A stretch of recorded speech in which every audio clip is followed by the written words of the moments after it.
बोलो जयकारा, बोल मेरे श्री गुरु महाराज की जय।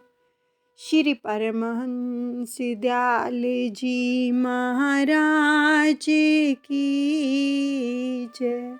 सर्वप्रथम श्री 108 श्री परमहंस दयाल दादा गुरुदेव जी के श्री चरण कमलों में लाखों करोड़ों बार दंडवत प्रणाम। प्रेमियों, दादा गुरुदेव जी की जीवनी का नेक्स्ट भाग हम श्रवण करने जा रहे हैं। बड़े ही प्रेम से श्रवण कीजिएगा। अंग्रेजों के द्वारा नियुक्त अरबाब अजब खान टेरी का तहसीलदार था। वह धर्मांध मुसलमान था। टेरी के जो मुसलमान थे, जब श्री दयाल प्रभु के श्री दर्शनों के लिए जाते थे तो उसे बहुत जलन होती थी। वह श्री परमहंस दयाल जी के विरुद्ध प्रचार भी करता था। एक प्रख्यात सूफी फकीर बाबा नूरगुल का वह मुरीद था। तो एक बार वह छुट्टी लेकर हज करने गया। हज करने के बाद बगदाद गया। वहाँ जंगल में उस समय के गौसुल अज़ाम यानी कि उच्च कोटि के फकीर रहते थे। उसने गौस का दर्शन किया और उनसे दुआ मांगी।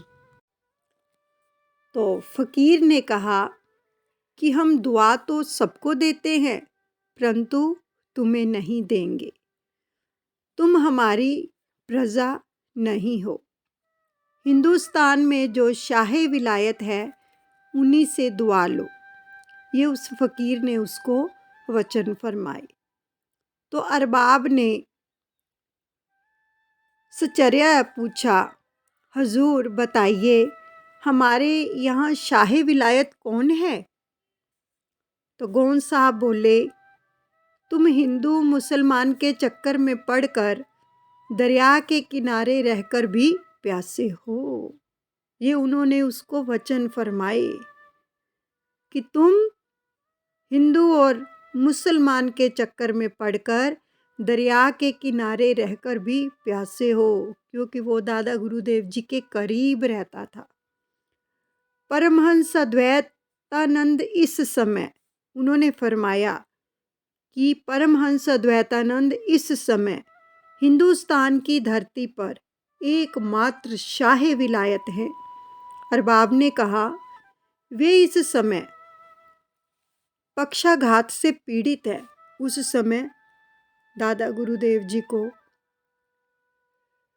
पालिस का रोग हुआ था, यानी लकवा।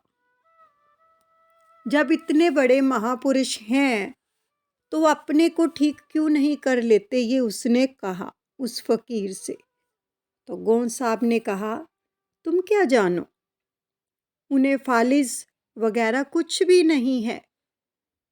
उन्होंने तो इस विश्व युद्ध में अपना दाहिना अंग, और दक्षिण के एक और फकीर हैं जिन्होंने अपना बायां अंग दे रखा है। वह ईश्वरीय योजना है, अंग्रेज युद्ध में विजयी होंगे। तो अरबाब ने टेरी लौटकर अंग्रेज प्रतिनिधि से सारी बातें बताई। उसने उसे श्री परमहंस दयाल जी के पास भेजा, दादा गुरुदेव जी के पास। तो जाकर उन्हें नम्रता पूर्वक प्रणाम किया। श्री दयाल प्रभु जी ने उसने सारी बातों की सत्यता जाननी चाहिए। तो आपने कहा, गौस उल आलम जो कहेंगे सत्य ही कहेंगे।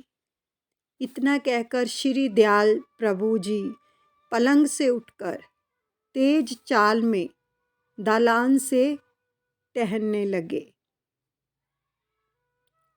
वह अद्भुत दृश्य देखकर उपस्थित सभी श्रद्धालु आश्चर्यचकित रह गए। वैसा उन्होंने अरबाब की शंका मिटाने के लिए किया था, क्योंकि उसके मन के अंदर ये संशय भ्रम उत्पन्न हो गया था कि इनको तो फालिज है, तो फिर ये अगर सच में पहुँचे हुए हैं तो अपने रोग को क्यों नहीं ठीक कर लेते। तो दादा गुरुदेव जी ने उसको दिखा दिया तेज तेज चलकर कि उनको कुछ भी नहीं है। उन्होंने तो केवल ये विश्व युद्ध है उसका भार अपने शरीर के ऊपर ले रखा है। तो सभी श्रद्धालु आश्चर्यचकित रह गए। वैसा उन्होंने अरबाब की शंका मिटाने के लिए किया था दादा गुरुदेव जी ने। जब कोई उनकी परीक्षा लेने के लिए आते हैं कई लोग, तो उनको फिर दिखाना पड़ता है। तो प्रकृति की मर्यादा रखते हुए वे फिर वैसी ही स्थिति में आ गए। दयाल प्रभु पहले वाली स्थिति में ही आ गए जब उसका संशय भ्रम मिट गया। तब से दल के दल मुसलमान भी श्री दयाल प्रभु जी के शिष्य होने लगे तथा हिंदू, मुसलमान, सिख, ईसाई सभी उनके सत्संग में भाग लेने लगे दयाल प्रभु के, क्योंकि उस फकीर ने ये बता दिया था कि इस समय जो हिंदुस्तान के शाही विलायत हैं वो श्री परमहंस दयाल अद्वैतानंद जी दादा गुरुदेव हैं और कोई नहीं।